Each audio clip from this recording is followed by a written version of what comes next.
Cyber కేటుగాళ్ళు drugs పార్సిల్లు పెట్టుబడులు ప్రభుత్వ పథకాలు కేవైసీ అంటూ ముంచుతున్న మోసగాళ్ళు. సో రాను రాను సైబర్ మోసాలు కొత్త ఇన్వెన్షన్తో అంటే వాళ్ళు కొత్త ఆలోచనలతోటి ముందుకు వస్తూ ఉన్నారు. సో చాలా రకాల సైబర్ మోసాలు ఈ మార్కెట్లో ఉన్నాయి. దయచేసి ఇలాంటి వాటిని ఏవి కూడా మీరు నమ్మొద్దు అని చెప్పేసి కూడా నేను కోరుతా ఉన్నాను. ఒకసారి మీకు చూద్దాం. ఫోన్లో డు నాట్ డిస్టర్బ్ ఆప్షన్ ఉన్నా సరే గుర్తెలిని వ్యక్తుల నుంచి ఫోన్ వస్తుంది. మేము కస్టమ్ డిపార్ట్మెంట్ నుంచి ఫోన్ చేస్తున్నాం, మీ పేరు ఆధార్ నెంబర్తో ఒక పార్సల్ వచ్చింది, దాంట్లో డ్రగ్స్ ఉన్నాయి, కొద్దిసేపట్లో మిమ్మల్ని అరెస్ట్ చేస్తామని అటువైపు నుంచి వినిపిస్తుంది. లేదా పార్ట్ టైం ఉద్యోగాలను ప్రభుత్వ పథకాల పేరుతోనూ ఆశ పెడతారు. అర్జెంటుగా కేవైసీ పూర్తి చేయకపోతే మీ సిమ్ లేదా బ్యాంక్ ఖాతా బ్లాక్ అయిపోతుంది, కాబట్టి వెంటనే మేము పంపించినటువంటి లింక్ ఓపెన్ చేసి మీ వివరాలు ఇవ్వండి అని భయపెడతారు. మార్కెట్లో పెట్టుబడులు పెడితే భారీ లాభాలంటూ ప్రలోభ పెడతారు. ఆలోచించుకోవడానికి సమయం ఇవ్వరు. డబ్బు కట్టేదాకా హడావుడి పెట్టేస్తారు. వారు ఇప్పిస్తామనేటువంటి డబ్బుకు ఆశపడో బెదిరింపులకు భయపడో వారు చెప్పిన మాట విన్నా వారు పంపిన లింకులు తెరిచిన అంతే సంగతులు. మనిషి బలహీనతల్లో అత్యంత బలమైనటువంటి ఆశ, భయం అనే రెండు భావోద్వేగాల పెట్టుబడిగా సైబర్ కేటుగాలు నడుపుతున్న ఫేక్ కాల్స్ దందా ఇది. రాష్ట్రంలో ఇలాంటి మోసగాల బారిన బాధితుల సంఖ్య నానాటికి పెరుగుతోంది. ఈ తరహా మోసాలపై ఆంధ్రజ్యోతి ప్రత్యేక కథనాలు నేటి నుంచి అంటూ చూస్తూ ఉన్నాం. సో దీనిపైన ఖచ్చితంగా మనందరం కూడా తెలుసుకోవాలి. ఇలాంటి సైబర్ మోసాల గురించి ఖచ్చితంగా తెలుసుకోవాలి. నాకు కూడా ఒకటి నిన్నటి నుంచి ఒక ఫేక్ మెసేజ్ వస్తూ ఉన్నాయి. సో ఒకసారి దాన్ని కూడా మీకు చూపించేటువంటి ప్రయత్నం చేస్తాం మిత్రులారా. ఆ ఫేక్ మెసేజ్ చూస్తే మీరే పరిచయం అవుతారు. ఎంత ఘోరంగా అంటే ఇలా చాలామంది కూడా ఈ విధమైనటువంటి పరిస్థితులు కనబడతా ఉన్నాయి. ఒకసారి మొబైల్ నెంబర్ మీకు చూపించే ప్రయత్నం చేస్తా. వాళ్ళు ఏం మెసేజ్ పెడతారు ఏంటిదని పూర్తి వివరాలు మీకు ఇచ్చేటువంటి ప్రయత్నం చేస్తాం. అరే ఈ మెసేజ్ డెలీట్ చేసిండే. ఇగో చూడండి, ఒకసారి క్లియర్గా జూమ్ చేసుకో. ఇగో నిన్న మెసేజ్ పెట్టారు, హాయ్ అని చెప్పేసి మెసేజ్ పెట్టడం జరిగింది. సో జనరల్గా ఏమైందంటే మనం హాయ్ అనగానే హాయ్ అంటాం కదా, ఎవరు మన బాధితులు వాళ్ళు వీళ్ళు అనుకొని చెప్పేసి హాయ్ అంటాం కదా.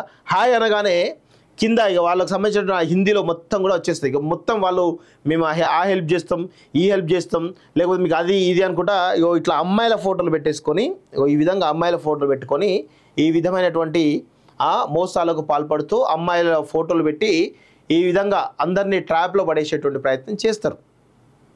ఇలాంటి పరిస్థితి ఉంటుంది. సో దయచేసి అసలు వాళ్ళ విషయం ఏంటంటే మెసేజ్లు అన్నీ ఉండే, ఆ మెసేజ్లన్నీ కూడా పోయినాయి, డిలీట్ చేసినట్టు మొత్తానికైతే ఆ 24 hours పెట్టిన 24 hours తర్వాత డిలీట్ అయిపోయినాయి. లేకపోతే మీకు చూపించాను క్లియర్గా. సో ఇట్లా మొత్తానికి సైబర్ మోసాలు ఈ విధంగా కొనసాగుతుంటాయి. అదేవిధంగా మీరు దయచేసి ఎక్కడైతే లింకులు వస్తూ ఉంటాయి కొన్ని, ఏది ఫేస్బుక్లో కానీ ఇన్స్టాగ్రామ్లో కానీ ఫేక్ ప్రొఫైల్స్ ఏవైతున్నాయో ఇవన్నీ కూడా వస్తుంటాయి.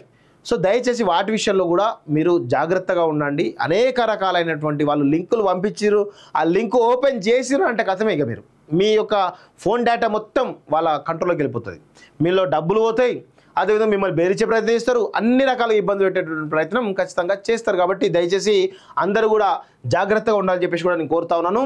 ఇగో సిమ్ బ్లాక్ అయిపోతుందని భయపెట్టి దోపిడీ, ఒంటరి మగాళ్లకు వలపు వల, న్యూడ్ కాల్స్తో లూటి. రాష్ట్రంలో పెరుగుతున్నటువంటి నేరాలు, లక్షలు కోట్ల మేర పోగొట్టుకున్న ప్రజలు, బాధితులు ఎక్కువ మంది బాగా చదువుకున్న వారే. ఆయన రిటైర్డ్ ఉద్యోగి. కొద్ది రోజుల క్రితం ఆయనకు ఫోన్ కాల్ వచ్చింది. అవతల వ్యక్తి తాను ముంబై క్రైమ్ బ్రాంచ్ ఫోన్ చేస్తూ చెప్పాడు, మీ ఆధార్ నెంబర్తో అనుసంధానమై ఉన్న 3 బ్యాంక్ అకౌంట్ నుంచి దావుద్ ఇబ్రహీం ఖాతాలకు డబ్బు బదిలీ అయింది, మీపై అరెస్ట్ వారెంట్ జారీ అయింది అని సీరియస్గా చెప్పాడు. నేను చెప్పేదాకా మీరు ఉన్న చోటు నుంచి కదలొద్దు, ఎవరికి ఫోన్ చేయొద్దు అని హెచ్చరించాడు. అలా ఆ పెద్ద ఆయన్ని భయపెట్టి మానసికంగా హింసించి అసలు ఆలోచించుకోలేని పరిస్థితి తీసుకెళ్లిపోయి పలు దఫాలుగా 20 లక్షల దాకా డబ్బులు తమ ఖాతాల్లో వేయించుకున్నారు. సో ఇట్లాంటి బాధితులు అనేక రకాలుగా ఉన్నారు ఈ యొక్క సమాజంలో. నిజంగానే ఓపెన్గా చెప్తా ఉన్నాను, అమ్మాయిలు సంబంధించినటువంటి ఫోటోలు కానీ అమ్మాయిలమే అని చెప్పేసి వాళ్ళ సంబంధించినటువంటి న్యూడ్ కాల్స్ను లేకపోతే వివిధ రకాల అయినటువంటి టెంప్ట్ చేసేటువంటి కాల్స్ చేసేసి వాళ్ళని టెంప్ట్ చేసేసి వాళ్ళ ఆ వీడియో రికార్డ్స్ ఏవైతే వీడియో కాల్స్ చేయించిన తర్వాత ఆ న్యూడ్ వీడియో కాల్స్ అయితే వాటిని రికార్డ్ చేసి బెదిరించేటువంటి ప్రయత్నం చాలా పెద్ద ఎత్తున జరుగుతూ ఉంది. సో దీనిపైన అందరూ కూడా దయచేసి ఏమరపాటుతో ఉండండి. ఒకవేళ అమ్మాయిలతోటి వీడియో కాల్స్ అని మాట్లాడారు అంటే ఖచ్చితంగా మీరు మీ అకౌంట్లో ఉన్నటువంటి డబ్బులన్నీ కూడా పోగొట్టుకున్నట్టే. వాళ్ళు ఆ విధంగా బెదిరించేసి భయపెట్టించేసి చాలా పెద్ద ఎత్తున హరాజ్ చేస్తుంటారు. చాలామంది చనిపోయినటువంటి సందర్భాలు కూడా ఉన్నాయి ఇలాంటి ఘటనల వల్ల. సో దయచేసి ప్రభుత్వాల సంగతి పక్కన పెట్టండి, కానీ మనం యాజ్ ఏ రెస్పాన్సిబుల్ సిటిజన్గా మనం జాగ్రత్తగా ఉండాల్సినటువంటి అవసరం ఉంది. దయచేసి అర్థం చేసుకోవాల్సిందిగా కోరుతా ఉన్నాను.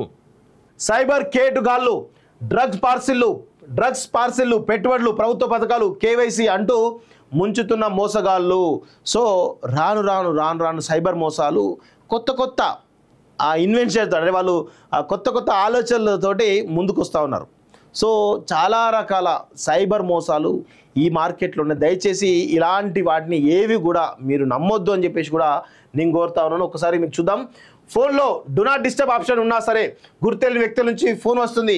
మేము కస్టమ్ డిపార్ట్మెంట్ నుంచి ఫోన్ చేస్తున్నాం, మీ పేరు ఆధార్ నెంబర్తో ఒక పార్సల్ వచ్చింది, దాంట్లో డ్రగ్స్ ఉన్నాయి, కొద్దిసేపట్లో మిమ్మల్ని అరెస్ట్ చేస్తామని అటువైపు నుంచి వినిపిస్తుంది. లేదా పార్ట్ టైం ఉద్యోగాలను ప్రభుత్వ పథకాల పేరుతోనూ ఆశ పెడతారు.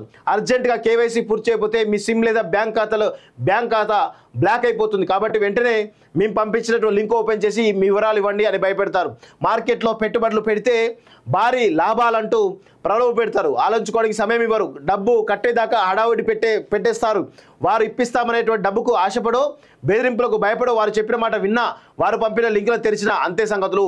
మనిషి బలహీనతల్లో అత్యంత బలమైనటువంటి ఆశ, భయం అనే రెండు భావోద్వేగాల పెట్టుబడిగా సైబర్ కేటుగాళ్ళు నడుపుతున్న ఫేక్ కాల్స్ దందా ఇది. రాష్ట్రంలో ఇలాంటి మోసగాల బారిన బాధితుల సంఖ్య నానాటికి పెరుగుతోంది.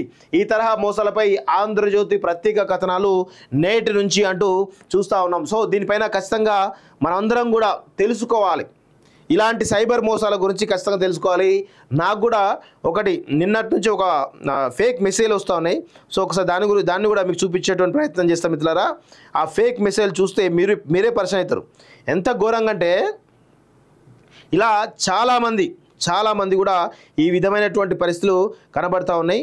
ఒకసారి ఆ మొబైల్ నెంబర్ మీకు చూపించే ప్రయత్నం చేస్తా, వాళ్ళు ఏం మెసేజ్ పెడతారు ఏంటిదని పూర్తి వివరాలు మీకు ఇచ్చేటువంటి ప్రయత్నం చేస్తాం. అరే ఈ మెసేజ్ డెలీట్ చేసిండే, ఇగో చూడండి, ఒకసారి క్లియర్గా జూమ్ చేసుకో.